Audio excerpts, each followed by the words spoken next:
Welcome, teacher friend. I'm Lori. And I'm Melissa. We are two literacy educators in Baltimore. We want the best for all kids, and we know you do too.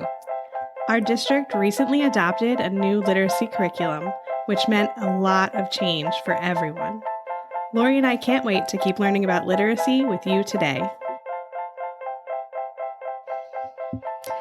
Hi, everyone. Welcome to Melissa and Lori Love Literacy Podcast.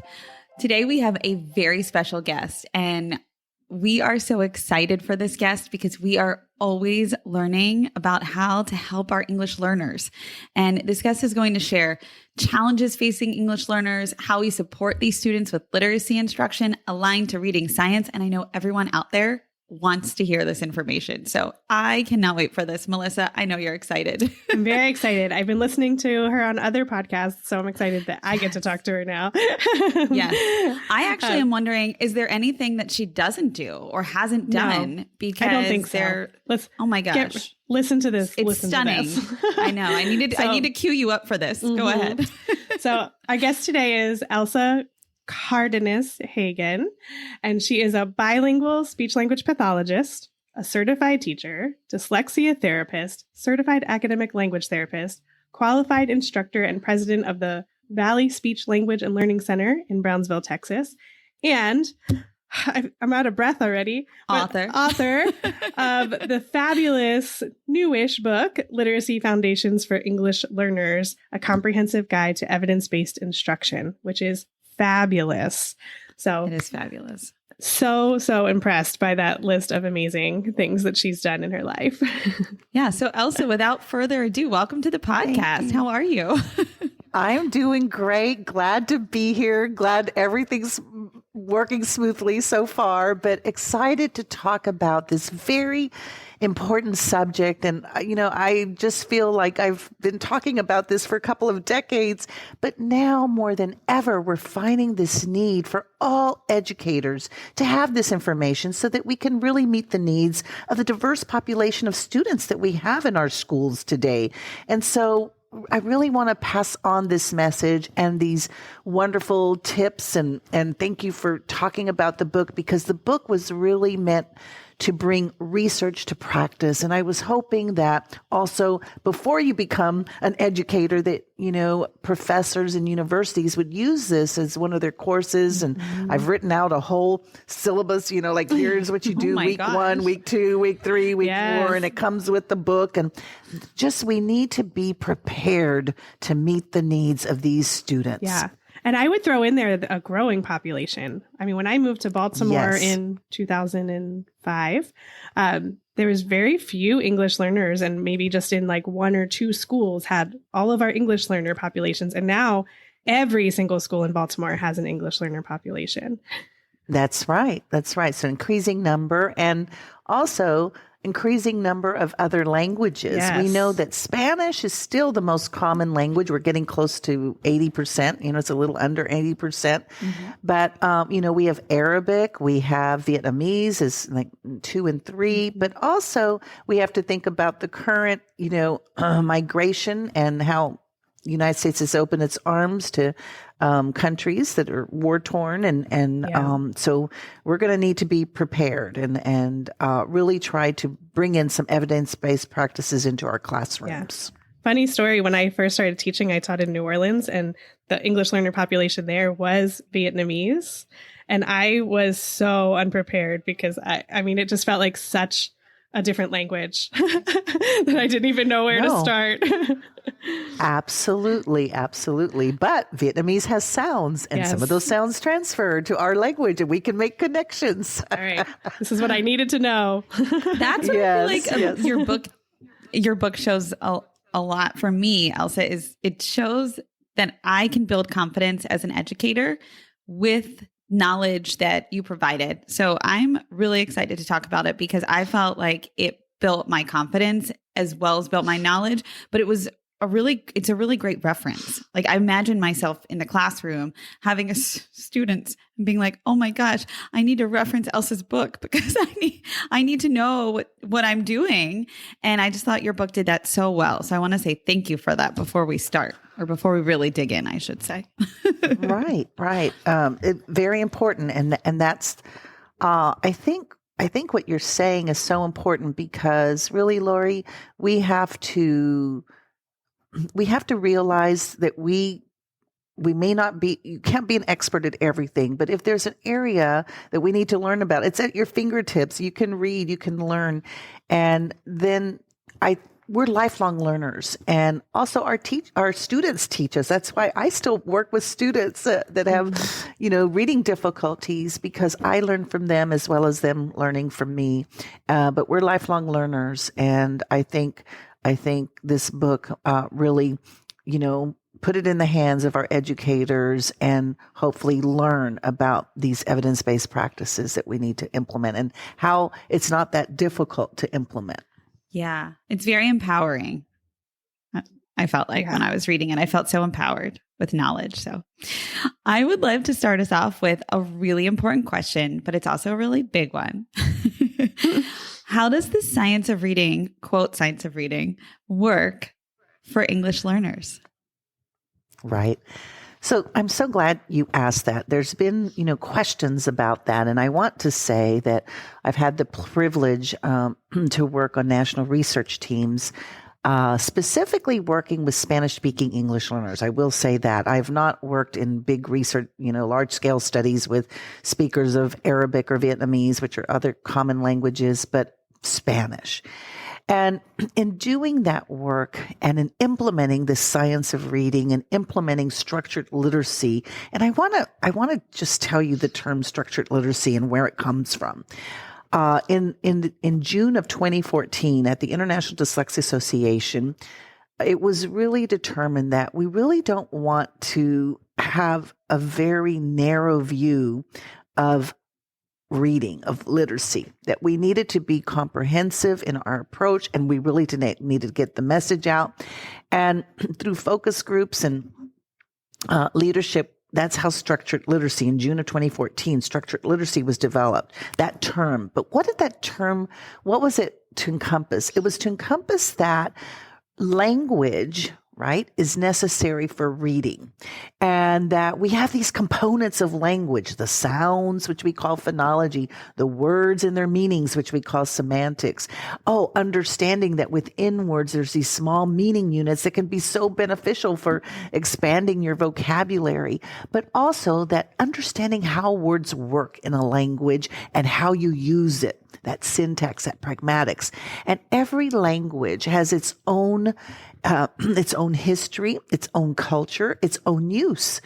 So, but if we build from language, we know that language supports literacy, but also literacy supports language. And the idea of structured literacy was to really ensure that we are coming from this language framework to address literacy.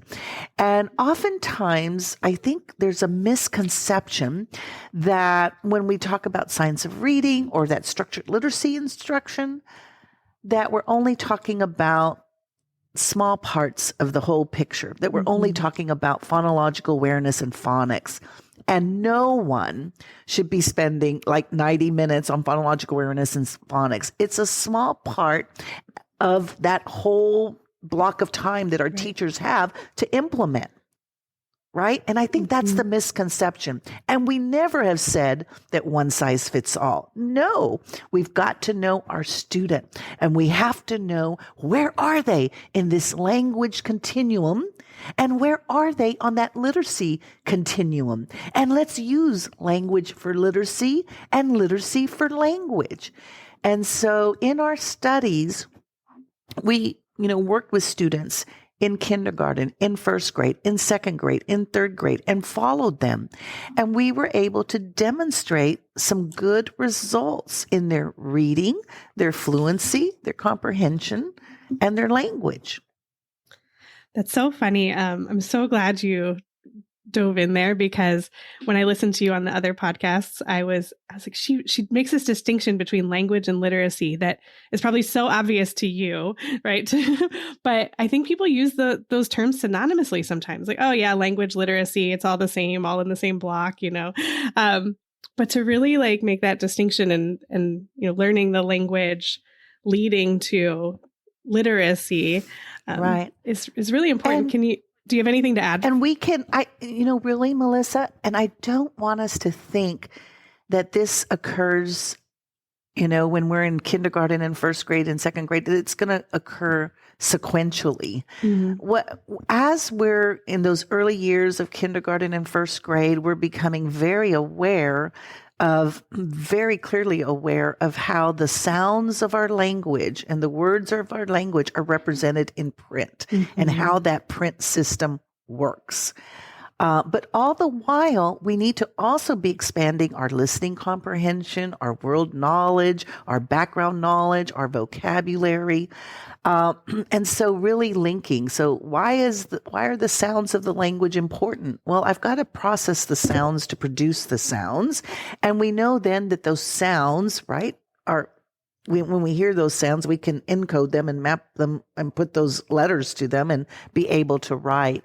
And yes, literacy does include writing. Yes. And so, but if we take it from, language is a natural process, humans are meant to speak.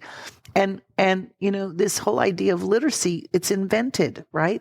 But it is language based. And all the brain researchers are really, describing and doing these wonderful ways of showing us exactly what's going on in the brain. And those language centers are activated during literacy. I have so many questions about that. Can you share what that means, and like what does that look like? What does that mean? And I don't know if there's a more fancy term that you might be able to share that maybe is it called, I'm imagining it being like neuroscience or something, I don't know. Right. And so we're so fortunate in our country and in other countries that neuroscientists, these researchers have really, used things like functional MRIs to look at what's happening in the brain during reading. And very clearly, it's demonstrated that, here's these, left temporal parietal lobes getting activated so that, and I always tell my husband, if I ever have a stroke, don't let anything happen to the left side of my brain. That's all your language. It's okay. I don't care too much about the right and all those numbers. And, I hope my frontal lobes are okay. That means I can pay attention and problem solve. But it really is demonstrating that, your eyes get activated in the backside and the occipital lobe, then, this, kind of left hemisphere with that, temporal parietal region, and then on to the frontal lobes. And that even students that have dyslexia, for example, they demonstrate how, they really activate that right frontal part of their brain. And after intervention, we see that, now they're really getting, how we read. But, I think Dr. John Gabrielli says, I think there's more of a story to talk about what's going on in that right frontal part to understand, those that remediate well and learn to read well, we're not all the same in the brain. And so they're using, not only now that, that left hemisphere region, but also that right frontal region. It's so fascinating. We're going to continue to learn from these wonderful neuroscientists, but it's just fascinating to see that and to see how important language is to reading. And so I don't want it ever to be construed that I'm what they've called me before, a phonicator. I'm not just a phonicator, all about, the sounds and phonics. But there's this window of opportunity in these early years, really specifically we want our students to be reading by first grade, right? In kindergarten, kindergarten teachers, they've always done beautiful things like rhyming and alliteration and read alouds and working on language. And that's all so important because we know that for reading, we have that simple view of reading between, I'm going to be able to see that print on the page, decode that, and I've got to have language comprehension. And so what's so beautiful is our kindergarten teachers have done this forever and ever and ever. But now we want to really tie that to, okay, we're doing this. Now let's link it to the print, and let's link it to being able to spell and write and move that into that syntax and composition. And so that kindergarten and first grade year are essential for doing that. And then as we look at those stages, by the time a child's in third grade, they're reading to learn all across the content areas. But we gave them that small window of opportunity in kindergarten and first grade. And we really want this stress. And I'm not saying they're going to be readers in kindergarten, but certainly by the end of first grade, they are readers and they know how to read. And as they move through, they're going to read to learn.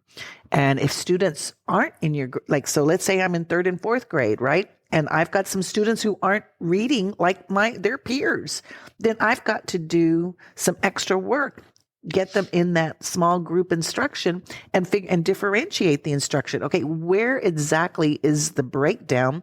Let's address it and let's make sure that they're solid in their reading. Because if you don't have those foundational skills, your fluency will suffer. You're not going to read widely. Your reading comprehension will suffer. Your reading vocabulary. So we've got to get at this during those early years. And I'm not saying that you're going to do phonics and phonological awareness all throughout your academic years. It's this small window of opportunity. However, if we have students that are in upper grades and they're struggling, we need to figure out why and address those skills. So I'm thinking about if I'm a kindergarten, first, second grade teacher, and I know that teaching some of these skills can be difficult even for English speakers, right?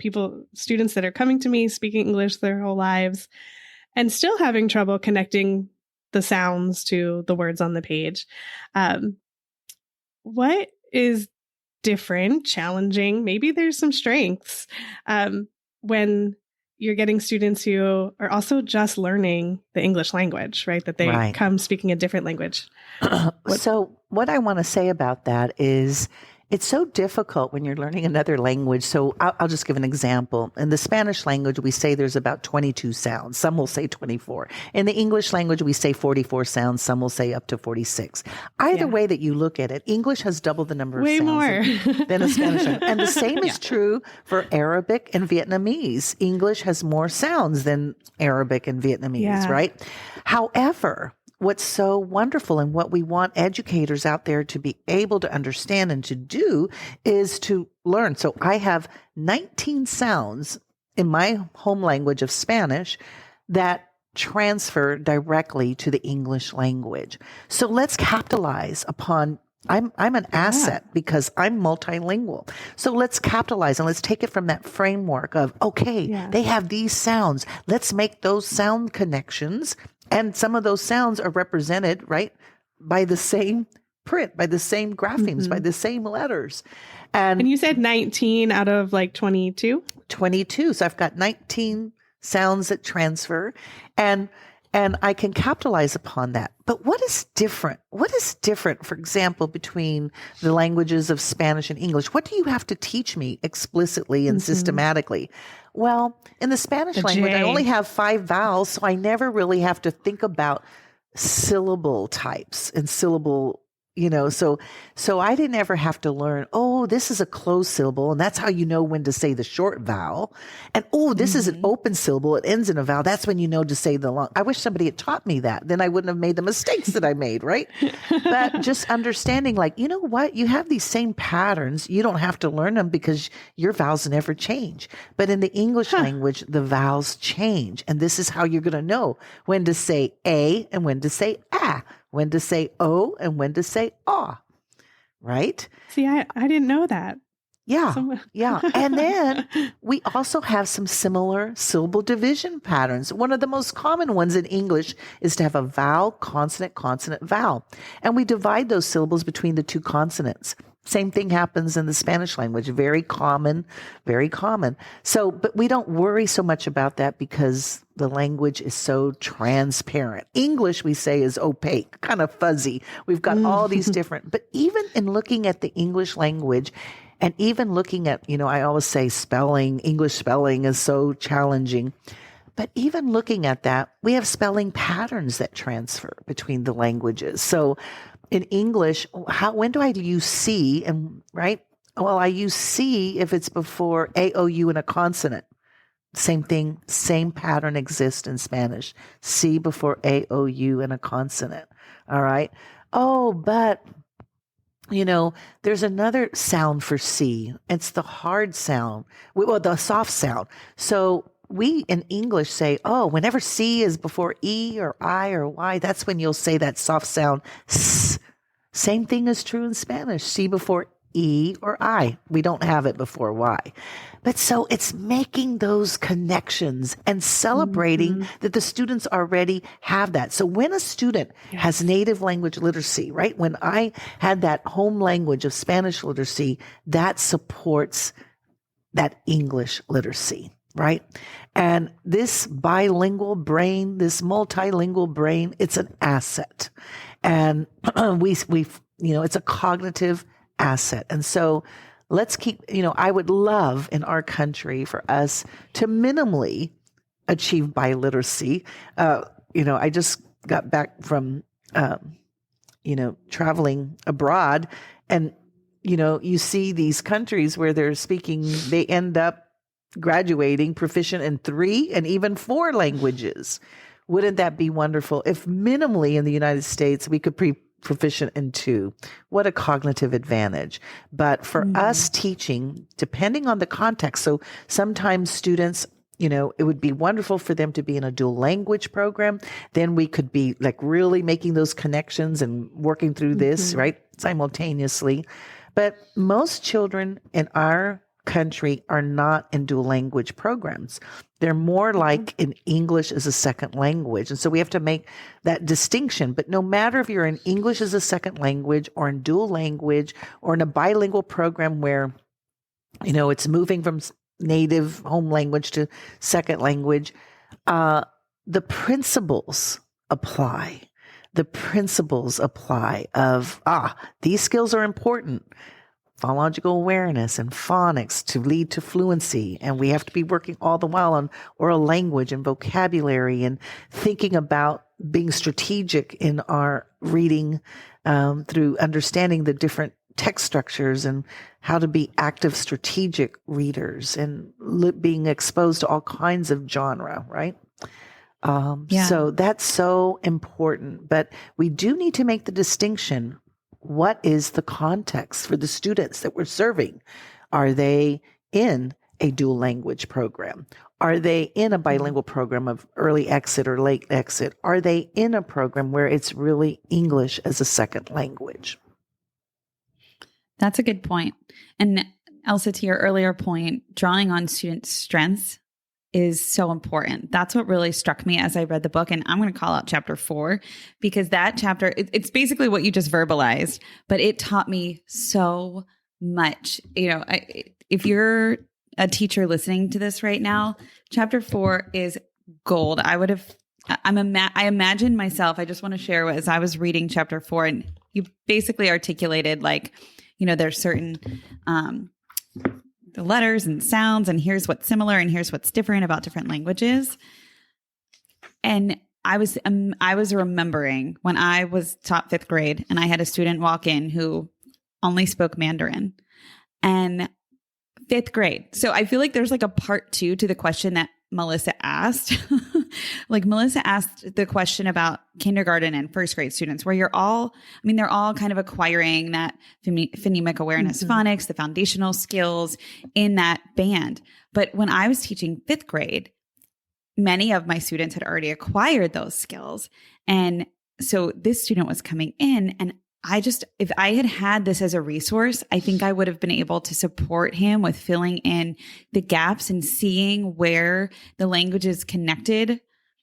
Right.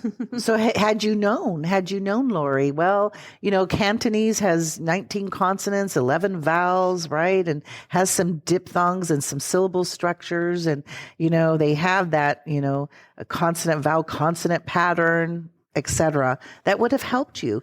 And it would have helped the student because you would be honoring their language and their knowledge as an asset as you were trying to help them develop the English language and English literacy.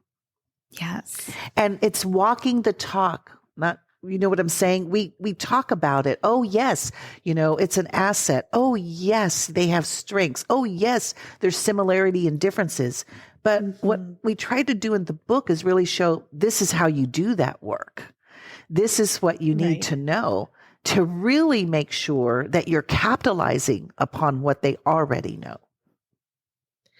Yeah. And I think it's really important to not have the feeling I had my first year, which was like, well, if I don't know Vietnamese, I don't know what to do. Right. And I don't know if that's something that most teachers feel. But, a feeling of like, almost like you have to speak that language, have to know so much about that language to be able to do what you're saying versus, there's a paragraph in here about Vietnamese to English that can really help me. Yeah. And in chapter 5 of the book, in the phonics chapter, really talk about, hey, you can even go back and look at these patterns, but there's a website that we often use, mylanguages.org, which has all these languages and their sounds, and you can look, oh, look, here they are. That's cool. Being a professional. I've got this student. I need to learn more about how to work in the best possible way with this student. And I've got to understand some about their language. I don't have to speak the language to know something about its structure and something about its connections to English. And so that's our profession. This is up to us to, really research that. And in the book, we describe some of these similarities and differences and talk about, here at this website, you can get this information, go and look, but implement in this manner. That is so helpful. I'm trying not to get distracted by that website at the moment. Because it looks like it would be very helpful. But no, that is just really helpful to hear. And I think you mentioned it on the other podcast I listened to of like, this is also not something I learned in college or my teacher prep at all. And I think you mentioned that this is not necessarily something that is out there for teachers all the time in their teacher preparation. So that's right. And what I mention is that if we look at specialization, for example, specialization in English as a second language or specialization in dual language, we see, less than 5% of educators have that specialization, right? And so then you go to the classroom and hello, I've got a diverse population of students that speak other languages. What am I to do, right? And so, it's my hope that more of this information will be included in pre-service education, but also that as districts and states look at, oh gosh, we've got this increased number of these, what are some evidence-based practices that we know of? Now, we don't know everything, absolutely not. But we know enough to know, okay, these are the kind of strategies that work with these students to get some nice outcomes. And, more work needs to be done regarding really looking specifically at the student's context. And so whenever we worked with students and we found that, wow, these other students are really struggling and we need to help them and provide some kind of intervention, some intensity in some of these skills that are missing. But we always looked at the context, the language of instruction model, and you have to make decisions about, okay, should I be intervening in this language? Does that match the language of instruction? What have been the students' opportunities? Or, at some point we did do a bilingual, biliterate intervention, at some point, like, oh, they've got these skills, they're getting pretty advanced. Now let's start with this other skills that are in the other language that aren't as advanced. And let's really take it from that framework. So context matters. And knowing exactly what our students are receiving, what they have received, and maybe there's some gaps in that. And oftentimes those gaps are sometimes our fault because we changed the language of instruction model, or we moved them from one model to the next model, and there was gaps in that educational programming. And so we've got to really investigate and know our students, but really know them and know where they are in their skills, particularly with language and literacy. Elsa, I'm wondering if there are specific benefits to the different models depending on our students and where they might be. Do you have any thoughts on that? Yeah. So, we tried to do some work really looking at actually the models and seeing, and I think we can learn a lot from, as I said, other countries that have been doing this work forever and ever and ever. And how they, some of them have done it simultaneously, some of them have done it sequentially. But what really mattered were the evidence-based practices being implemented and that authentic, intentional language development with that intentional, authentic literacy development. And so more work needs to be done in looking specifically at the models, the design of them, how, what are the similarities? What are the differences? What, for whom do they work best? What kind of student will really benefit from this? What do you do when a student is struggling? But what we know is these strategies will work. And what I'm saying is that we need to make sure that we're consistent. We need to look at our own educational programming and making sure that our language of instruction model makes sense, and that we have what we don't have and what we don't know is the implementation science. We need to know more about that. How are these models being implemented and with what success? And I think if you look at that carefully, there's a lot of variability in the implementation and variability in, how much time is spent in one language versus the other. But despite that, we know when students understand the sounds of the language, how print works, when they're working on building vocabulary and comprehension, and you're using authentic, textbooks and giving them a wide range of different kinds of text, we know that will help them in any language of instruction model. But we need more work in that, Lori, a lot more work in that area, definitely. Yeah, I imagine it varies so much. Yes. So it's going to be really difficult work, but what we found is when we couldn't make sense, but we were looking at that. Okay, what was the language? We had these little iPads and we're measuring minute by minute. What was the language of instruction of the teacher? How did the student respond? And we found lots of variability in the same hallway, in the same grade level and across grade levels. Mm-hmm. And so it's so important for us so that we can really have better answers, is to really implement as it's prescribed to figure out, oh yeah, this worked, or this needs some better tweaking. But when we have so much variability, it's hard to say, right? Yeah. Yeah, that makes a lot of sense. Mm-hmm. I'm going to take us somewhere else if you all are okay with it. Oh, sure. Yeah, go ahead. So I was just thinking, I asked the question about if you're a, K2 teacher and you're focusing in on the phonological awareness and phonics. Now I'm wondering about some of the other pieces. So I'm specifically thinking about, okay, now you have the decoding down, you're recognizing the words on the page, and we're getting into fluency, vocabulary, comprehension. And I, looking through a lot of the things I saw for those, I'm like, well, this is what I would do with my non-English learners. That's right. Yes, that's exactly what I was thinking, Melissa. I thought, wow, okay, I can do this.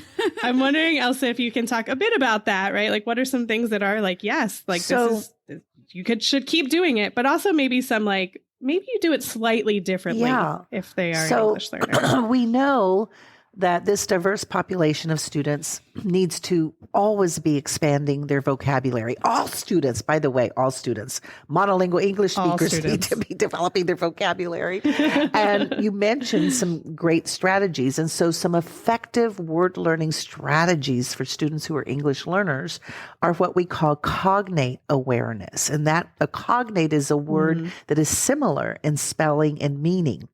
And oftentimes, especially across the content areas when we're studying science and social studies and mathematics. There's so many opportunities for cognate awareness, right? So really helping. And I want our students to really be meta-linguistic in their knowledge. So always thinking about, do I know this word? It looks similar. And so can we make those connections? So as instructors, we should always be thinking, okay, students, what do we do? Here's this word. Is it something similar? Let's, take it apart. Do you see also what we call morphological awareness, some small meaning units within the words. And 60% of the English language comes from Latin, right? And so many, about 30% of the words are cognates. And we have these word parts that directly transfer across languages, and especially these Latin-based languages. And they provide. Can you give some examples? So I'm going to tell you, I love to give my son doesn't like it anymore. He's an adult now, but I give an example of how in the Spanish language. So I'm going to tell you, in English, when words are like 4 and 5 syllables and they're very fancy words, they're Latin based and they probably will relate to languages such as Spanish and Italian, etc.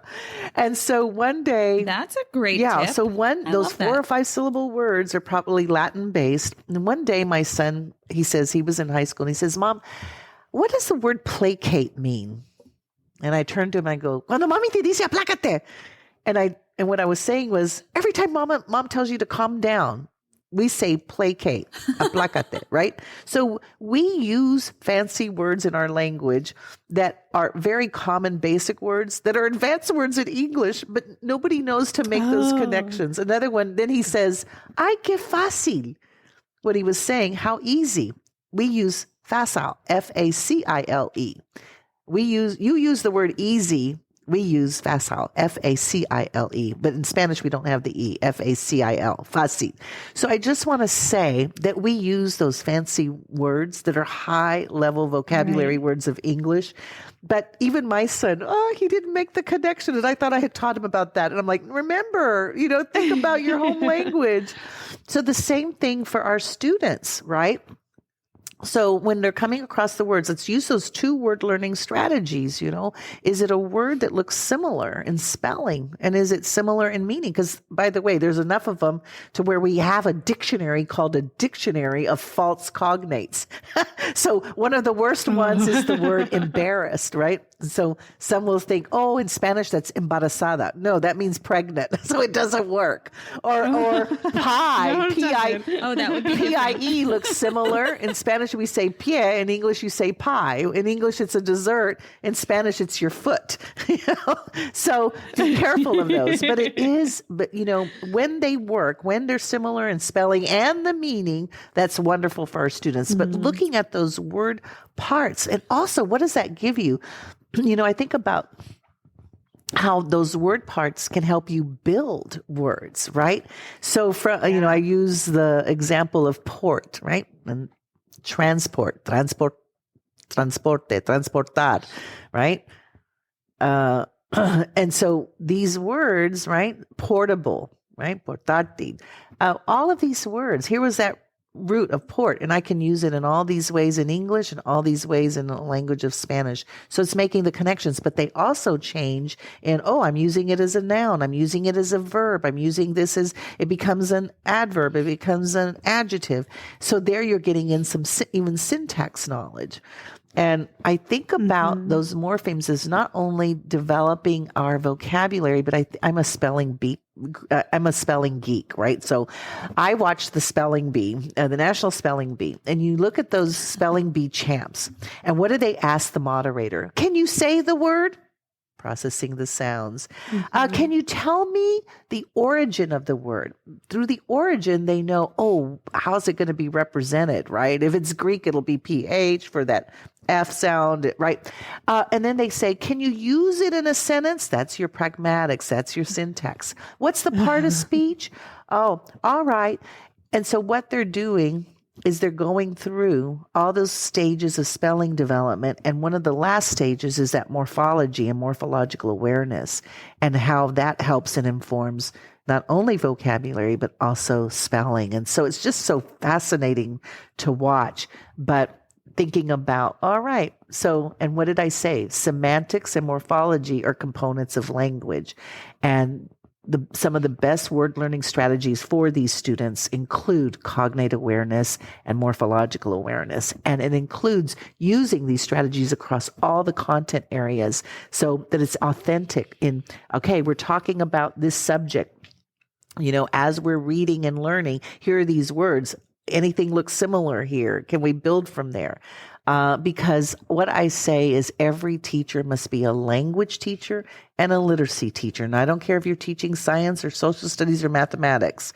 There's opportunities for language and literacy. Yeah, 100%. What you just said makes me think of like strategic wordplay. Yeah. Just playing with the words in lots of different ways. I think teachers do that very naturally always, but really being strategic about it. Like if I were reading something, knowing what words to pull out, like having prepared that. Looking at them.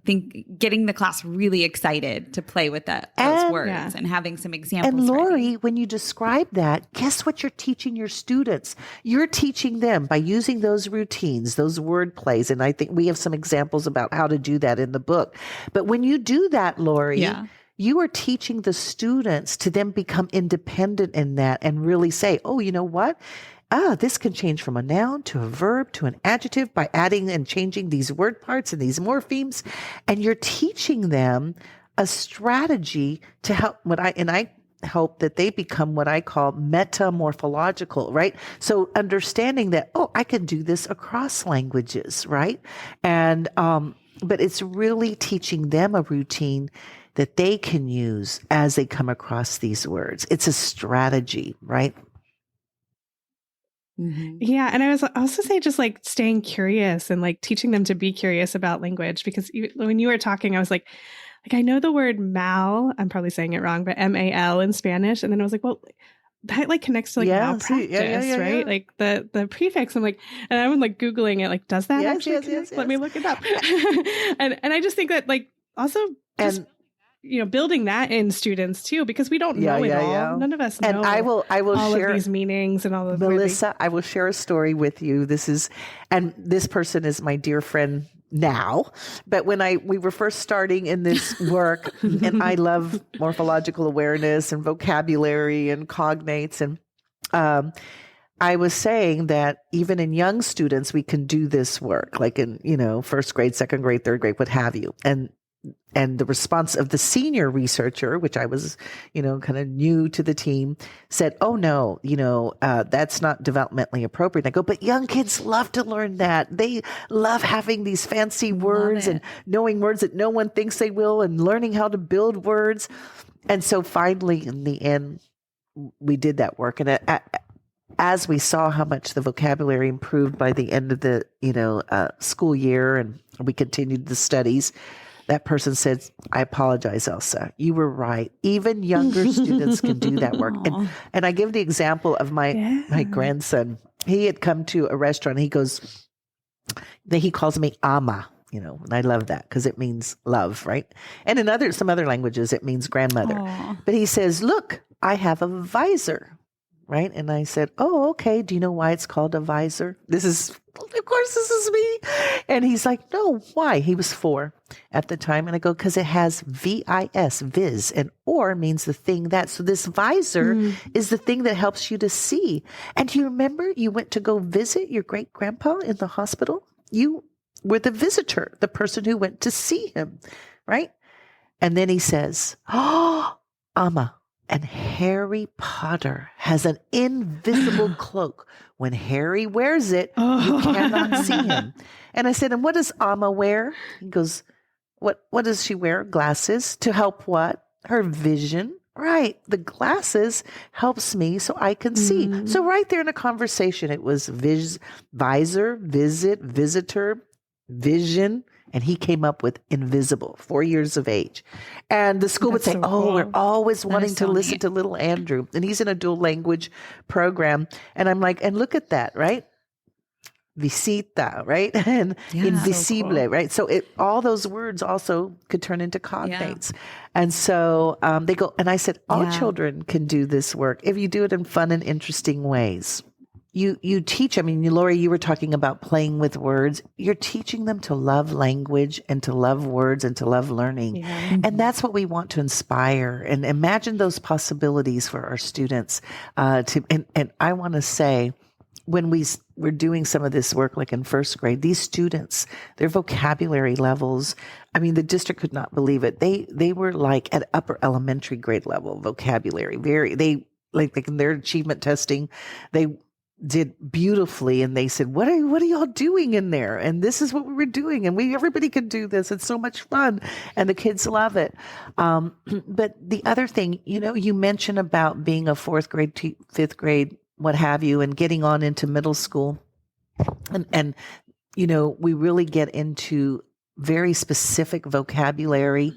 But what I want to say about that is that there's at the University of Houston, is the Center for the Success of English Learners, CSEL.org. And this is really looking at more adolescent English learners, and looking at. But so some of this work, and I had the privilege of working with Diane August on we were doing science, and I worked with her on some of the math.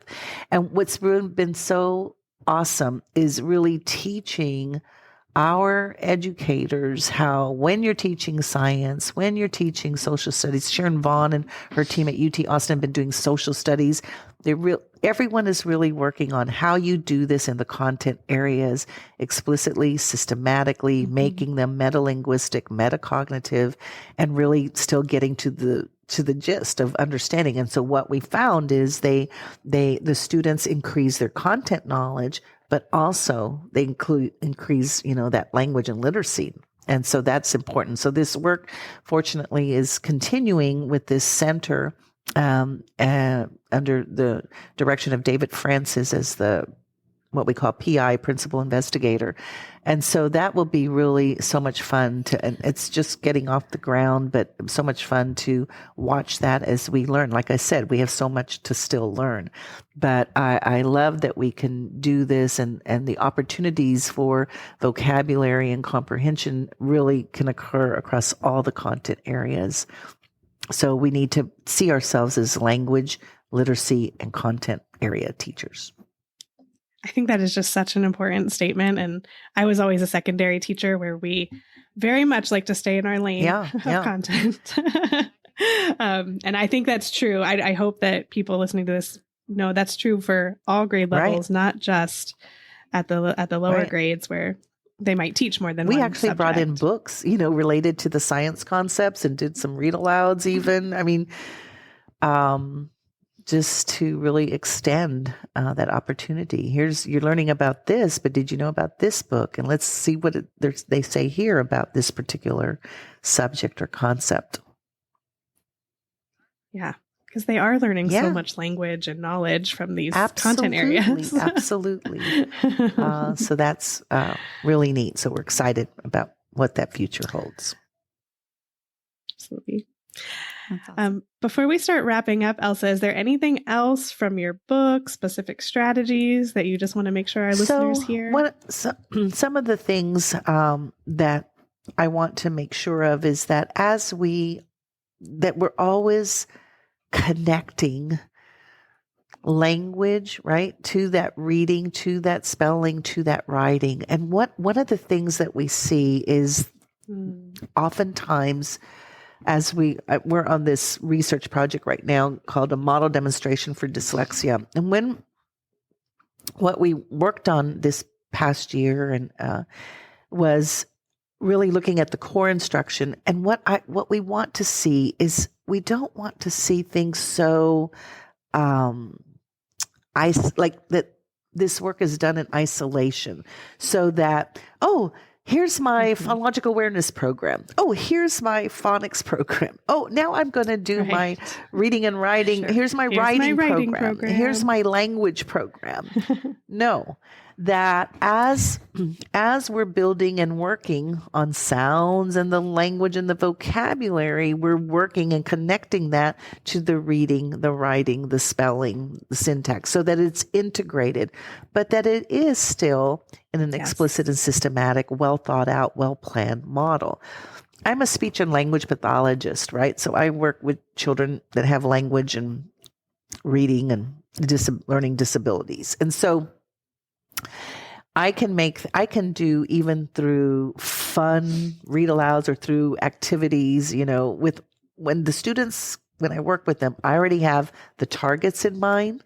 I'm going to do them in naturalistic ways. And by the end, I gave them these multiple opportunities for use. And so we have to plan out, all right, for vocabulary, some will say they need minimally 12 opportunities for use to really know that word and use it, right?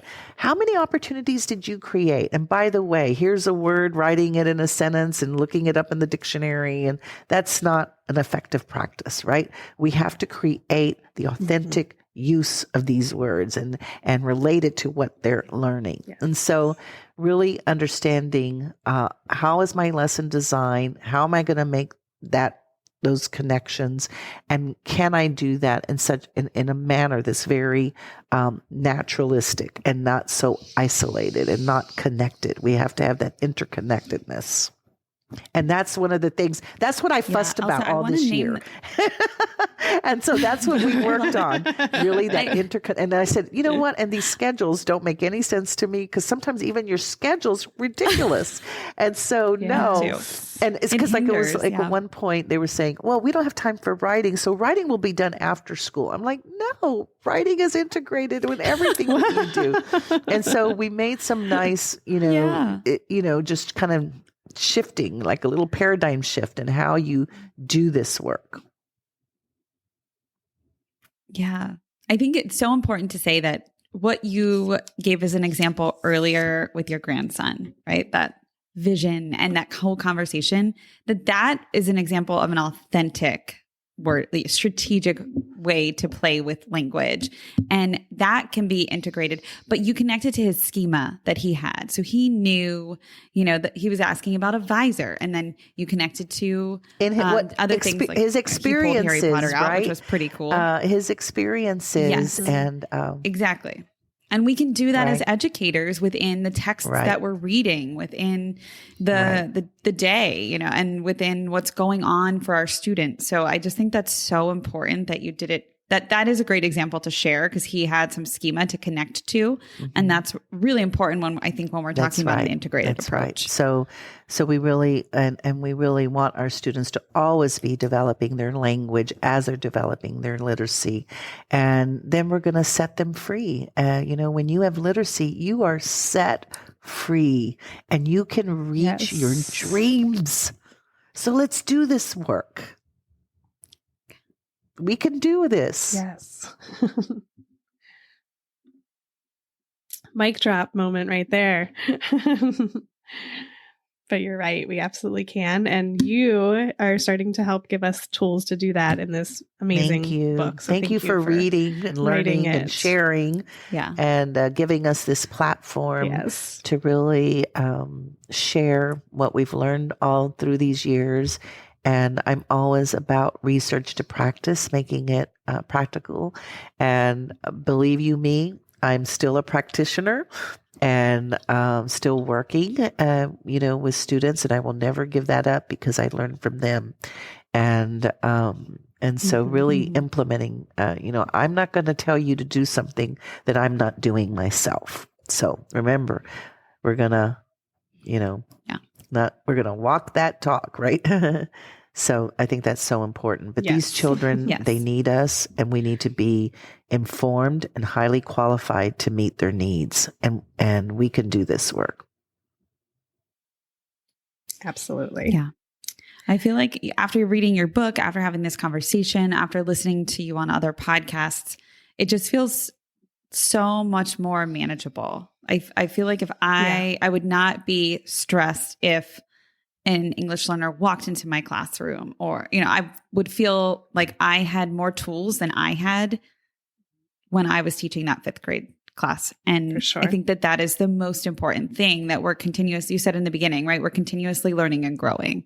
There's, they're pulling at the resources, like you said, that make it really practical and applicable. So I cannot say enough great things about your book and also about you for making it so easy to connect to and understand. So thank you for that. Thank you so much. And once again, for giving me this opportunity to share, the work that I've been involved with, and I've had the beautiful team of wonderful experts in the field, and we learn from each other.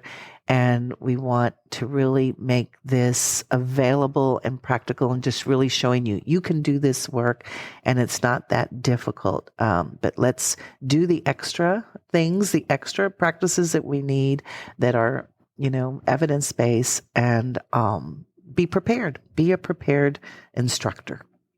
Yes. Elsa, we've been ending our podcasts with 5 rapid fire fun questions. Do you have time to do that with us? I know we've gone a little over.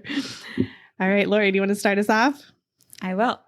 Elsa, what do you love to read? What do I love to read? I love to read biographies and books on history. Nice. What do you love to watch? Oh gosh, I love to watch a lot of things. Okay, I watch HGTV, but I also watch historical fiction, and I love those, and I love documentaries too. What do you love to listen to? Oh, I love music. And you're going to crack up, but my grandchildren just yesterday, I had the Beatles channel. They know all the Beatles songs. Nice. And then my granddaughter said, "At the clinic, I actually saw that you had a Beatles puzzle." And I go, "Really? Where was that? Maybe we're going to put that one together." And I think it's so funny for this young generation to even know about the Beatles, That's back in my day. A good example of music transcending time, yes. right? Think about the generations, third generation here. Well, one of my teammates has a 7-year-old, and his favorite song is Eleanor There Rigby. you go. And he plays it all the time. I love it. Presley, my daughter loves Queen. Oh, I love Queen. Is her yes. favorite. Oh my God. That's awesome. Yeah. We're constantly listening to Queen and jumping. When they get in the car, they say, So "Hey, funny. can you put some Beatles music on?" I love it. I think it cracks me up, is right? so But I sweet. love that, because then they'll remember me by, Amma loved the Beatles. And I do like Queen too, and the Eagles. So much power in feeling and love. All right, next question is, what is a memory you love as a teacher or a Oh student? my goodness. Well, I love the moment when, the children love that when they can read. But I'm going to tell this particular story about a young man that already has his MBA. And he sees me and he goes, "I'll never forget when you taught me that root port." and he goes, right outside, they were doing some construction. You go, porta potty, let's go visit it.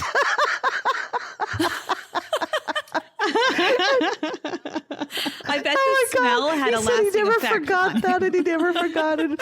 I'm so proud of him. He's got his That's MBA now, and he hilarious. goes, "I never forgot. I knew all those words with port." And then you looked out the window and you're like, "Look, porta potty. Let's go look." Oh my God. Oh, that's so funny. Oh my That's God. He definitely still unforgettable. reminds me of that. It's so funny. But anyway, when he got married, I was invited to the That is wedding. great. And he tells the story. Aw. Oh, I love that. Well, the final question is very important, and I think that your answer to this will be just incredible. I know it based on the story you just told. Why do you do what you love for education or for literacy? Oh, I love that. Well, first of all, I tell this story as a young girl. Why did I go into speech pathology? Because my father would say, "Right, coach, I'm going to sit on the chair." And I said, "Daddy, I'm going to fix you." It's not chair, it's chair, right?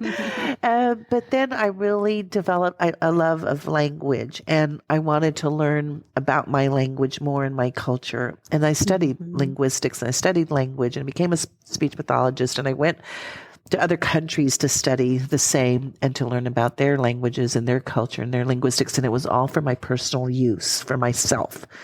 But today I use that knowledge. But what I see in my community, I live in the community that's the number one county of poverty in the United States. And when I began to see these children that were having such struggles, I realized that it wasn't things like dyslexia, that it was dysteachia. And we began on a journey in 1996 to really improve that. And years later, we were National Broad Award winners, we're really beating all the odds and doing great work. And now it's been my goal to make sure we have an expert educator all across this community. When I see if we can do this in the community with high poverty, of high numbers of students who have, don't have English as their home language, that this can be done anywhere. And I say no exceptions, no excuses. Because if we can do this work here, then I want to spread the word that look at what we did and continue to do. Now we're getting close. You think about it, more than 2 decades, and the work still continues. So we've been doing the science of reading since 1996 and having excellent outcomes, right? And I really want to see this opportunity for all children and for them to be able to have that gift of literacy so that they can learn and they can be whatever they want to be. Love it. Thank you so much. Thank you for giving us so much of your time. And thank you for all that you're doing for not just English learners, but for every student to get, gather literacy, to gain literacy skills. It's so important. And we just can't thank you enough. I don't consider it work. And I don't sleep very much because I just am always thinking about what more can we do. Say, when do you sleep? And I do want to say one other thing that, families are a great part of this, and I have the opportunity to work on this family literacy project with Dr. Kay Widjicamore and Texas A&M, and we're really trying to work with families and showing them, we have these rich, books available. Things are available online through podcasts. But, one day I was saying, all these things that we know work for comprehension, but we've got to get to the families and we've got to give access. And it was through the pandemic that we learned that we were some of the top cities that's the least connected. And so we learned from that experience and really have tried to improve that connectiveness. But people say, how are you so successful? It's because the families are my partners. And we've got to bring our families in to work with us. They are resources. They want to be involved. And when you have that school to home connection, that makes all the difference in the world. And so as we get to do this, we haven't had as much of a response as we would like. It was during the pandemic. This school year, we're going to get it going and learn more. But this is so important. Families, make that connection to the families. Yeah, thank you for that really important point. Yeah. And it was just so great to meet you today. Thank you so much. Thank you. I'm glad. And thank you for inviting me. Absolutely. Thank All you. righty. Have a great rest of your day. Your busy day, I should say. Yes. Thank you. Thank you. Bye-bye. Thanks, Elsa. Bye. Thanks for listening, literacy lovers. We release a new podcast episode every Friday and share more resources in a newsletter on Tuesday. Sign up for our newsletter at literacypodcast.com. Each week, you'll receive important information, resources, and connected content. We're excited to create a space for community discussion about our podcast. We want to connect with our listeners and support you in answering your questions. But we also realize there are a lot of other educators out there who have great advice and experience too. Let's keep learning together in our Melissa and Lori Love Literacy Podcast Facebook group, and be sure to follow us on Instagram and Twitter. If the content in this episode helped you, share with a fellow educator and teacher friend. Our literacy lover community welcomes educators at every stage of their learning journey. We're so glad you're here to learn with us. The views and opinions expressed by the hosts and guests of the Melissa and Lori Love Literacy podcast in this episode are not necessarily the opinions of Great Minds PBC or its employees.